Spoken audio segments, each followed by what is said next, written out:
You didn't think we'd depart from the lands of demon slaying that quickly, did you? Welcome back everybody to a Devil May Cry boss ranking. After a 60 entry long ranking of the entire franchise's boss roster, what more could we have left to talk about? Well, how easily those bosses can beat your ass on repeat runs, of course. Devil May Cry is a franchise with generally good difficulty in terms of both fairness and satisfaction / boss euphoria, except Devil May Cry 2. But occasionally, the scales get tipped way into the hard zone without warning, for better or for worse, and I'm here to highlight the absolute pinnacle. As a side note, I will be going off of their difficulty based on the normal difficulty mode, seeing as Devil May Cry has a minimum of 4 difficulties in every game, and locking my perspective to the baseline of normal, or Devil Hunter, will help round things out, otherwise the list would look strange as all hell. I will also only be going off canon fights, as in, you fight the boss as the character that is meant to fight them in the story. No bloody palace shenanigans. On one final note, I am only allowing one fight per character, so only one Vergil fight, only one Dante fight, only one Sanctus fight, you get the point. Just helps make things more unique. Now, without further ado, let's rock, baby! Number 5, Arkham, Devil May Cry 3. This dolphin summoning son of a bitch. I hate this guy, as I helpfully highlighted in my boss ranking series, and that is largely because of his difficulty. For one of the 2 climactic boss battles in the game, he should be hard, but this is bullshit difficulty. Arkham is a big blob that sits still while you slash it. He hardly moves throughout the entire fight. However, he can use his arms to attack you with near 100% accuracy unless you air hike up to the stratosphere, so if he decides to spam attack, good luck, your health bar is going to feel it. The worst part is when he dips down into the floor and summons dozens of devil dolphins. These hit relatively hard and hit often, stunning your ass, and Arkham doesn't come back until most of them are dead. And no, you don't damage the boss through the minions.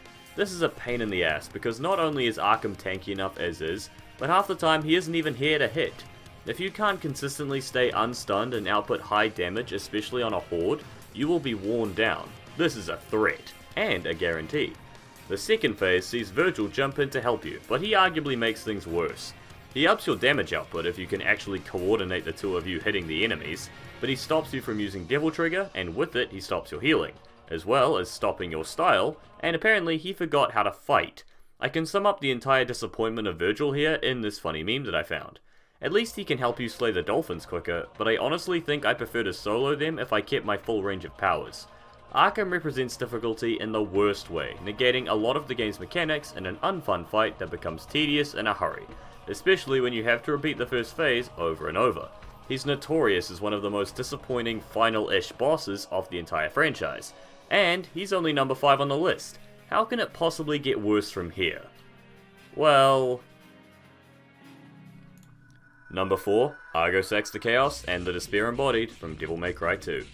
From one blob of disappointment to another, Argosax is here to ruin your day. Congrats buddy, this is the highest you'll ever be on any list ever. Argosax the Chaos is a big mass of all the game's bosses mixed together, all carrying a signature attack of theirs, like a weird deformed polymerization boss rush buffet course of the worst bosses in Devil May Cry history. Thanks Japan. So what's the issues here? Well, you can only attack the blob with ranged weapons realistically, seeing as nearly all of the attacks will knock you back. Some of the heads have unfair attack speed and tons of damage, and the health bar is the largest in the entire franchise. Nope, there's nothing else to discuss here, it's really that simple. You walk around the blob and hold down the fire button on the submachine guns, going into Devil Trigger at every available moment, dodging to the sides or jumping over the few boss attacks that can actually reach you. Yes, if you step back enough, most of the attacks will completely whiff every single time. The only problem is that you can only afford a handful of slip-ups because of how hard the damn thing can hit with certain heads, and I think we should talk more about that health bar. Health bars in Devil May Cry 2 are indicated by what color the bar is, with most bosses having 2 or 3. Well, this boss has more colors on its health bar than on the goddamn pride flag, a total of 4, and that's only on normal difficulty. This thing on Dante Must Die is an event that you book a week in advance in your calendar. The second phase, the Despair Embodied, is so much easier when compared to the Chaos, though it's still the second hardest boss in the game, mainly because it fights you like an actually good boss in a good video game. It has attacks that come at a variety of ranges that you have to dodge, and you can actually attack it with all of the game's mechanics, a novel concept for Devil May Cry 2. Frankly, I'm just glad that there's a checkpoint after the Chaos is defeated, because otherwise this boss would be number 1, and I'd be playing something else, like Genshin Impact. Number 3, Urizen 3. But now we can rejoice, because from here on out, every boss on this list is fantastic.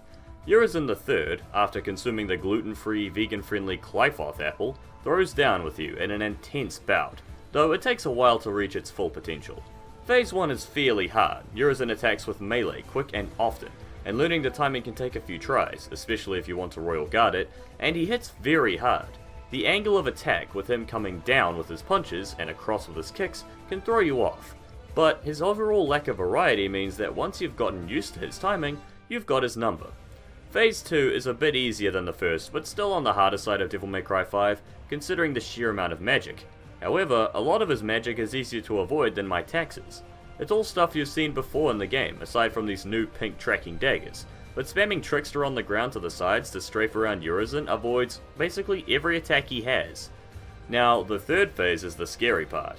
He hits far harder than before, uses magic and melee in combination, and uses new, terrifying attacks. He teleports around the arena, meaning that he can close in on you at a moment's notice and attack within that same moment. From the start of the phase, he'll set up these big arena-wide sweeping lasers, meaning you have to constantly watch your positioning, and some of his new attacks are just downright dread-inspiring. There was no moment that filled me with more dread on Dante Must Die or Hell in Hell mode than his spikes covering the entire arena, then closing in on you in the blink of an eye for a tremendous Mike Tyson uppercut. The thing that brings Urizen down is Dante having Dr. Faust, aka pay to win, but it's an actual game mechanic. Simply holding down the square button and dodging his attacks like crazy, while you have enough red orbs, can melt his health bar, assuming you can keep the attack up for a few seconds. However, this is only one cheesy strategy. If you want to fight him straight up, it's a much harder bout, and I highly recommend it. It's a thrilling back and forth battle, well deserving of a spot this high on the list. Number 2, Vergil, Devil May Cry 3. The poster boss of this entire franchise, it shouldn't be surprising to see Vergil here, though second place may be a little out of the expected. In Devil May Cry 3 especially, Vergil is extremely tough. Now in Devil May Cry 5 he's also super challenging, but all the extra power you possess, more forgiving stagger mechanics, and a far better Royal Guard makes him a lot more manageable, as opposed to the old Vergil, who is here to beat ass and gain power. And he's all out of power. Yeah right, all he has is power. Vergil is relentless, exuding pressure at every moment of every boss fight. If he's not attacking, he's walking towards you menacingly, bursting into a damaging combo at a moment's notice, usually after a Dark Slayer teleport. Vergil comes at you in multiple different ways from both near and far, closing distance in the blink of an eye, or simply using Judgment Cut to kill you from afar, not even talking about the Beowulf or Force Edge movesets that he uses in the later fights. His moveset may be limited compared to his Devil May Cry 5 counterpart, but so is yours, so you'd better be prepared to dodge or parry because Royal Guard will not be cheesing the fight here. Vergil really feels like you're fighting your hypothetical equal, except he read the instruction manual far better than you did. The hardest part is when he busts out Devil Trigger. This mode is ridiculous, more damage, 100% poise, and enough healing to undo about half a minute of your hard work. Yeah, you thought Melania was unfair because she could heal? Japan was already doing this back in 2005, you frigging casual. To give my personal choice for the hardest Vergil fight, I'd say Vergil 2 is the top dog. Vergil 1 is massively overrated in terms of challenge, and while Vergil 3 is nuts, I found his moveset more manageable when he's using Force Edge and Yamato compared to Beowulf. There's a reason Vergil is so notorious. He's one of the best fights in the franchise, and thanks to the hyper difficulty, you'll end up doing it over and over and over again. Before we get to number 1, I want to give a couple honourable mentions that ignore my established rules. King Cerberus for hitting monstrously hard with Crazy Pursuit in the fire mode, as well as being tanky enough to, well, be a tank. Urizen 2 for the ridiculous tracking on the tentacles and the regenerating shield. Seriously, fighting this guy without Sin Devil Trigger to fall back on is a nightmare. Leviathan Insides for being the stupid roadblock stopping me from progressing in Devil May Cry 3 Very Hard mode at the moment, and the Malay Island Trio for their punishing gank fight, as well as Nightmare's crazy high damage and potential healing. And now for the hardest boss in Devil May Cry, to the surprise of perhaps one or two people, it's Dante from Devil May Cry 5. Would you look at that, the best boss in Devil May Cry history is also the hardest, at least on the standard difficulty. It's really not hard to see why. Look at all these super hard bosses we just talked about.